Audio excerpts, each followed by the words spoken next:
Hi, my name is Daniel Doherty from townhall.com, and I'm standing with Daniel Hannan, who is a writer and a member of the European Parliament. Thank you for speaking with me, Daniel. So I want to talk a little bit about your new book, your 2010 book, The New Road to Serfdom, A Letter of Warning to America. In your foreword, you talk about how the United States and Great Britain has always had, historically, a strong relationship.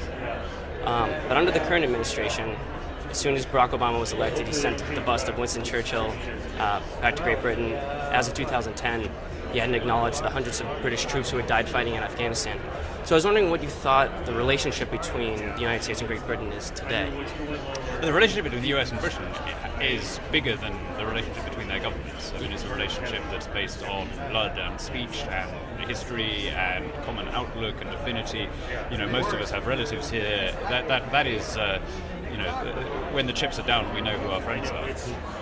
But I think it is fair to say that this is the first administration that we haven't really felt any particularly good relationship with, really for 200 years. Throughout the 20th century, whenever push came to shove, our countries could always rely on each other. You know, we tacitly supported you in the Spanish War, you tacitly supported us in the Boer War. Obviously, we fought together in the First and Second World Wars in Korea, in the Cold War, and so on. Things feel different now. For example, when Galtieri invaded the Falklands, Ronald Reagan had no doubt who his friends were. He did everything he could short of actually intervening to support us. He ordered Caspar Weinberger to make all the material available that we wanted and so on. The current administration is lining up with a semi-autocratic regime in Argentina. And by the way, lining up with Hugo Chavez and Fidel Castro and people. That's hard to take, you know, and I think it goes back to the view of the presidents themselves. Ronald Reagan saw this as an English-speaking democracy threatened by a neighboring autocracy. Barack Obama, in the kind of Dinesh D'Souza view of things, he sees this as a colonial outpost, and I think it brings out a lot of the prejudices that he has about that. The essential argument of your book is in the Constitution. So I'm wondering, how close is the United States to becoming an unexceptional nation? It can happen very quickly. If you look at the figures that Heritage just published about the number of people who derive their livelihood from the government, one way or another, either as welfare claimants or as government employees, American exceptionalism isn't based on some special quality in the sky or the soil or the water or the genetics. It's based on governmental structures. It's based on treating people as adults, giving them responsibility and hoping that they will then behave responsibly. And the system worked very well for a long time.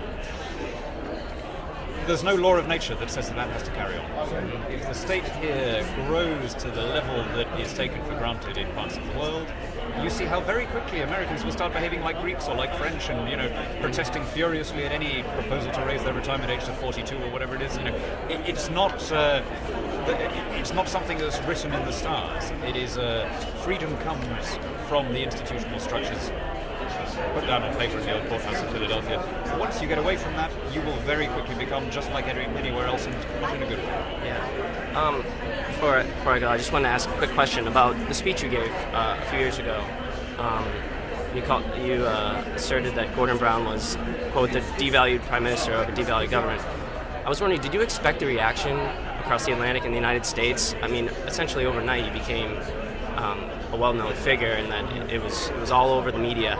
So did you expect that to happen when you said that? No, I mean, it was totally astonishing. In fact, I still don't really quite understand it. If I were trying to come up with the most boring phrase that I could put into a search engine, speech to the European Parliament would be close to the top of the list, you know.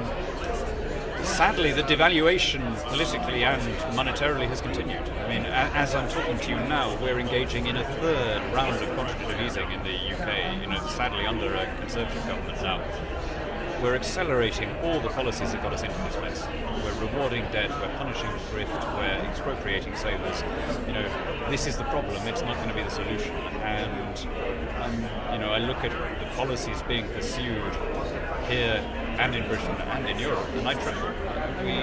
You cannot carry on increasing consumption without producing anything, at least not in the long run. If you do, you run out of money, you exhaust your credit, and you end up where we are now. Okay. Thank you very much.